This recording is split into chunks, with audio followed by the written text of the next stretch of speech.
Nagpapatuloy naman ang rescue operations sa mga otoridad sa nalalabing bihag ng Abu Sayyaf matapos ang pagpugot sa isa pang Canadian na bihag.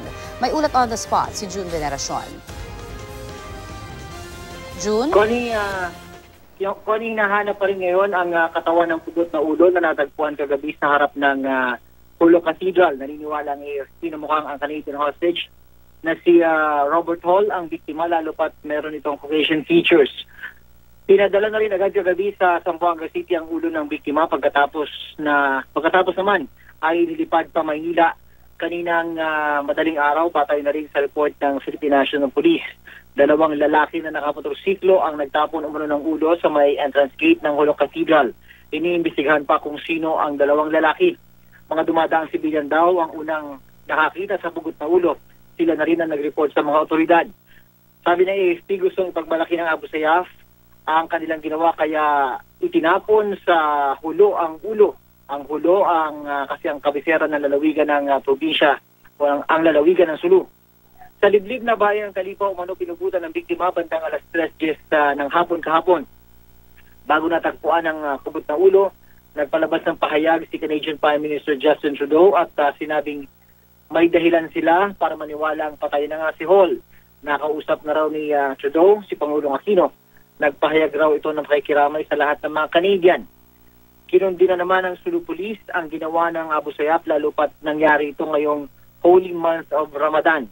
Alas 3 ng hapon kahapon nang magtapos ang deadline ng Abu Sayyaf para magbayad ng 600 million pesos na ransom kapalit ng kalayaan ng mga natitirang bihag na dinukot mula sa Samal Island noong nakarang taon.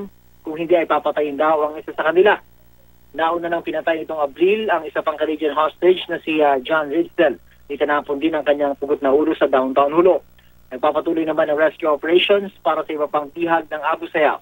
2 banyaga at 5 Pilipinong bihag ang hawak pa ngayon ng Abu Sayyaf na sinasabing kaalyado ng international terrorist group na ISIS. At yan ang latest mula rito sa Hulo. Balik kay Connie. Yes, June, meron bang nabanggit yung ating mga sa AFP, no? Kung paano ba nila talaga balak na kumbaga masolusyonan, ano? Kasi ang hinihintay lamang syempre ng mga kaanak, ano, ay kahit papaano ay malaman na kung alam ba nila more or less kung saan talaga yung lugar, ano, o talagang nahihirapan pa rin magpahanggang sa ngayon yung ating mga kasundaluhan. Tuloy-tuloy naman daw yung operations sa Connie and base dun sa mga nakakalat nila impormasyon sa operating troops nila na nasa frontline ay nakikita naman daw maski papano paminsan-minsan yung grupo ng mga Abu Sayyaf at pinaniniwalaan nilang yung mga grupo na yon ay bit-bit yung ilan sa kanilang mga bihag. Nagiging maingat din sila dahil baka pag in-engage nila ay madama yung mga biktima.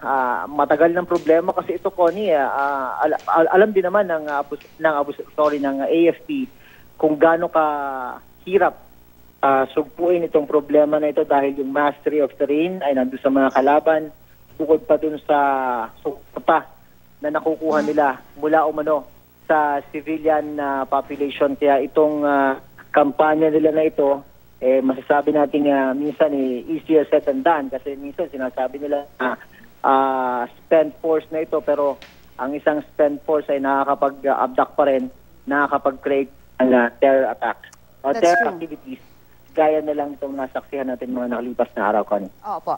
At June, sinasabi nga kasi, di ba, recently ay meron nga nakuha na sinasabi umano doon sa Zamboanga na miyembro ng Abu Sayyaf, kung ating matatandaan, ano, June.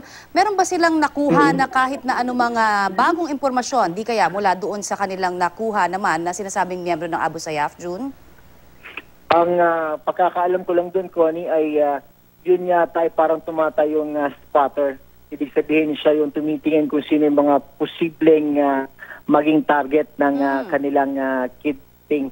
Kung ano pa yung mga role niya sa mga previous incidents ay hindi ko pa masabi sa ngayon, Connie. Alright. Maraming salamat, June Veneracion.